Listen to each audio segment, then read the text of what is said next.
Hey, what's up, KPAN? I'm Tristan, your host for today. Let's get right into the news.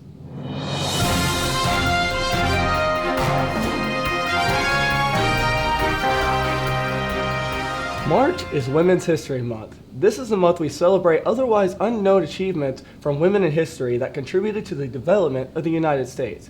So let us honor one of these women with a short clip. Abigail Adams was known for being one of the first advocates in women's equal rights of education. She believed that women should educate themselves to manage house affairs. When America was on its way to independence, she wrote a letter to her husband, John Adams, saying, "Remember the ladies." She was born in 1964 and passed away in 1818. Abigail Adams was also considered a founder of the United States, who later on became the Second Lady. She was truly an inspiration for all women of all time, and many looked up to her. Today, we have an officer meeting after school, so officers, don't forget to show up. Teachers, also don't forget this week on Friday, there is a staff-only day. So students, you know what that means. There is no school on Friday. We all hope you have a good spring break. Girls soccer play their last game against Lake Creek this Friday. Good luck, ladies. Now let's take a look to our sports calendar.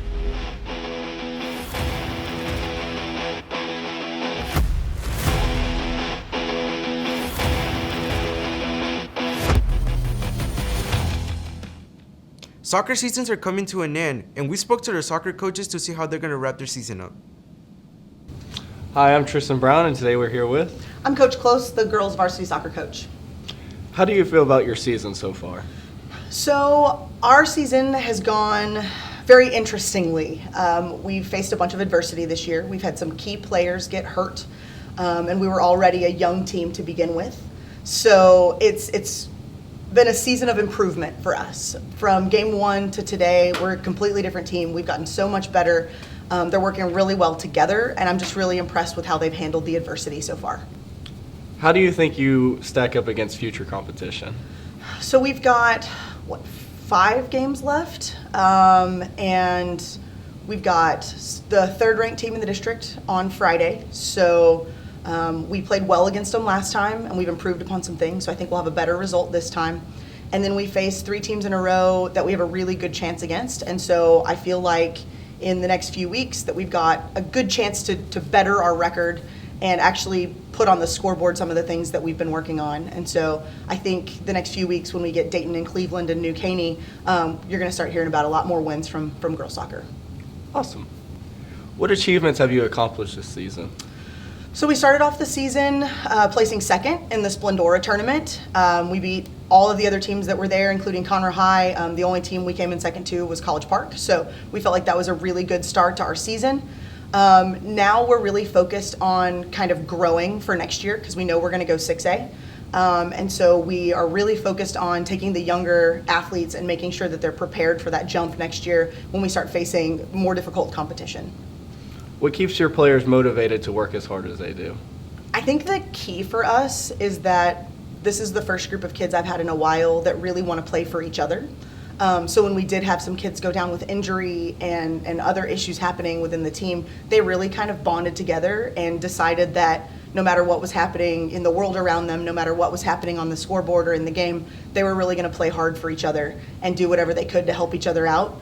And so when you see a group of athletes like come together like that and just no matter what happens, they get knocked down, they jump back up and they fight harder, that's really easy to go to practice every day and try and make those improvements so that when we are successful, like it's really been a group effort. And so it's a lot easier to be motivated when you're playing for someone else or for each other than when you're just playing for yourself.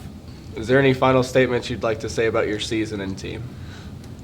I mean, I'm really just proud of everything that they've accomplished this season. We knew we were going to be rebuilding this year. We lost 10 starters, and a lot of my team was on the JV last year. And to watch them grow from last year to this year, I'm just so proud of not only the athletes they've become, but their character and how good of teammates they've been. And I can't wait to see what we're doing in the future. Awesome. Hi, my name is Tristan Brown, and today we have... Coach McGregor, head boys soccer coach at Caney Creek. What achievements have you made so far in your season? Like I said, the preseason went really well for us as far as getting results against some 6A teams and district play. We're still in control of our own destiny, so that's a positive thing as we kind of finish up district play, possibly winning a district championship, and then moving on kind of into the playoffs. I think the team's goal is to kind of go several rounds deep this year, not just make it to the playoffs, but actually be productive and be kind of have a successful postseason, since we were kind of cheated out of it the last couple of years because of COVID. Right. How do you feel your season has gone so far? Well, we just started the second round of district play, so we're pretty far into it. We're getting close to the end here, and the preseason went really well. All the teams we played, 6-8 teams we played in the preseason, pretty successful as far as results go, and we've been improving ever since the beginning of the year. So we're kind of setting ourselves up. We're playing really well soccer. We're playing soccer really well right now, as far as defending well, not giving up goals, and still getting results. Awesome. What does your future competition look like, and how do you guys think you'll stack up? So our next kind of largest task would be the Porter game this Friday on the 25th. That's the one team we've lost to in district play so far, because we're 8-1 in district, and it's a game we need to kind of flip in order to kind of give ourselves control of winning the district championship. So that's our biggest test this week.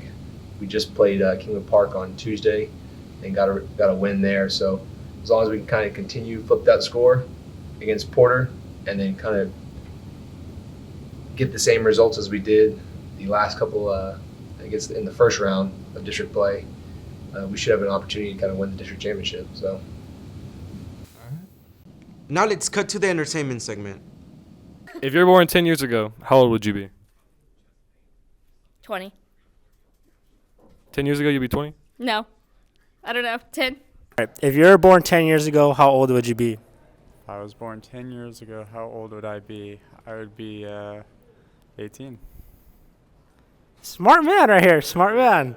If you were born 10 years ago, how old would you be? 10. If you were born 10 years ago. If I was born 10 years ago, I would be 10 years old. You were born 10 Bruh. years 10 Bruh. Okay, he's not going to fall for it. If you were born 10 years ago, how old would you be? 10. No, you were born 10 years ago. If I was born 10 years ago. So you want me to subtract 10 years from how old I am now? All right, you can't troll him. You can't troll him. If you were born 12 years ago, how old would you be? 2 years ago.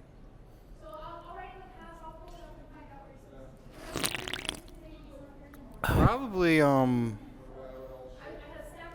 All right. If you were born 10 years ago, how old would you be? 5. No, 7. 7? I don't know. Okay. How many holes does a straw have? Does a stall have? Straw. 2. Are you sure? 1? Is it 1 or 2, Ty? I'm gonna go with 1. If you were born 10 years ago, how old would you be? I would be 8. You sure? And you're confusing me. So you'll be 8, right? No. 10 years ago. 10 years ago. How old are you? I'm 18. Yeah, you'd be 8. Okay, yeah. All right, yeah. You got the first one. All right. How many holes are in a straw? Are in what? Or in a straw? 2. You sure? Or 1. It'd be 1 because they're both connected. Look, you flip it upside down, it's 4. Okay. If you were born 10 years ago, how old would you be? 10. You sure? If you were born 10 years ago, or 9. How old would you be? If you were born 10 years ago, you'd be 10 this year. Are you sure, though? Yes. Aren't you supposed to add like 10 onto your age? Are you trying to say that I'm supposed to add 10 onto my age because of the way I look? No, because you were born 10 years ago, so you add 10 to your age. So then that's 10. If you were born 15 years ago, how old would you be? If I was born 15 years ago? Today. Or yesterday. 7? You 7? No. Wouldn't you be like 17 and a half Yes, plus 4? that's what I meant. Divided by like 7? Yeah. Born 10 years ago, yesterday, how old would you be? 10. You sure? Yes. All right. If you were born 10 years ago, how old would you be? 10. Wait, but you're like born 10 years ago. So how old are y'all? Right now? 17. 17. All right. You were born 10 years ago. 10. You were born 10 years ago. How old would you be?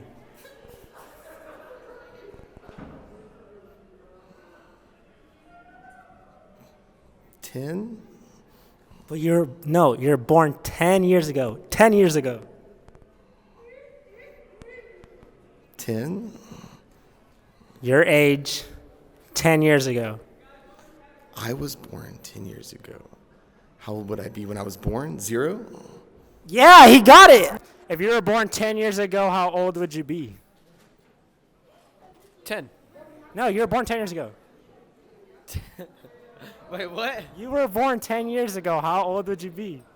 10. No, you were born 10 years ago. No. If you were born 10 years ago, how old would you be? 5. You were born 10 years ago. How old would you be? Oh, 10. No, you were born 10 years ago. 10 years ago. I'd be 10. 10 years ago? 10 You were years born- old. No, you were born 10 years ago. I was born 10 years ago. I would be 10 years old. No, look. Now. No. You were born 10 years ago. How old would you be?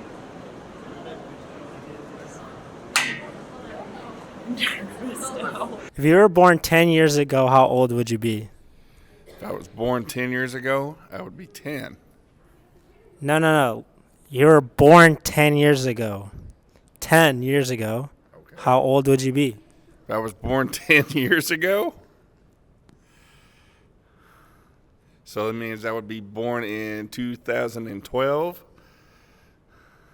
So if I was born 10 years ago, I would be 10, right? If you were born 10 years ago, how old would you be? 14. You'd be 14 years old if you were born 10 years ago? Dang it. I would be, no, I don't know. 10 years ago. 10 years ago. If I was born 10 years, I'd be 10. No. No.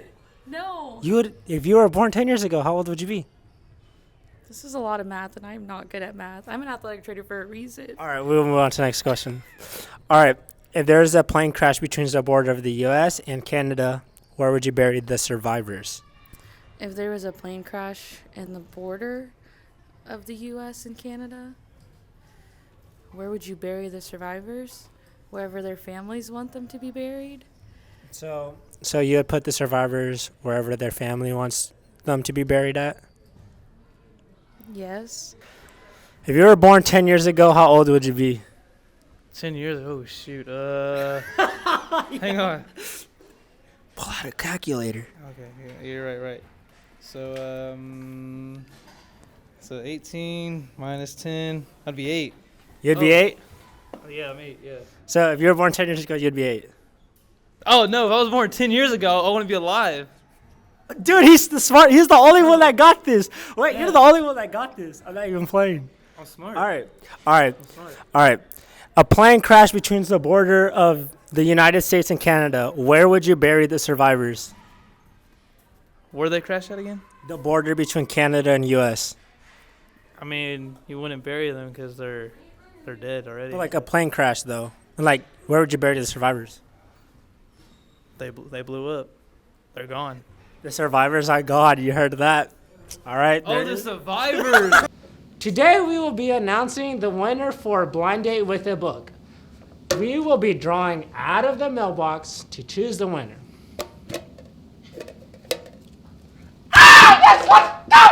Harley Gregory, my boy. We will personally be delivering you Slothy Boy Sid the Sloth. We're coming for you. All right, we're finna surprise Harley Gregory right now, me and the crew. All right, let's go. You have won the prize, the sloth, for the blind date with the book. So, now that you received them, what are you going to do with them? Here you go. Sleep with them in my bed. Stick them under your bed. Yeah. So, what are you going to name them now that you have them in your possession? Fred. Are you excited that you won? Yeah. All right, well, give it up for Harley for winning, everyone. Well, that's all for this week, Creek. See you after spring break. Today, all right, crew, let's go surprise them. No. And give them a reward, the sloth. That better? No? The sloth. Today we'll be announcing the winner for Blind Date with the book, right? No. Okay, hey! Okay, this is what you've been saying. You've been saying blind date with the book. You need to say. And our winner is Harley Gregory. The crew and I will be surprising you with your sloth. Yes. If I did that, Mauricio. Today we will be announcing the winner for Blind Date with the book. No. Okay, today we will be announcing the winner for Blind Date with a book. We will be what? I said A. But you're being today. Okay.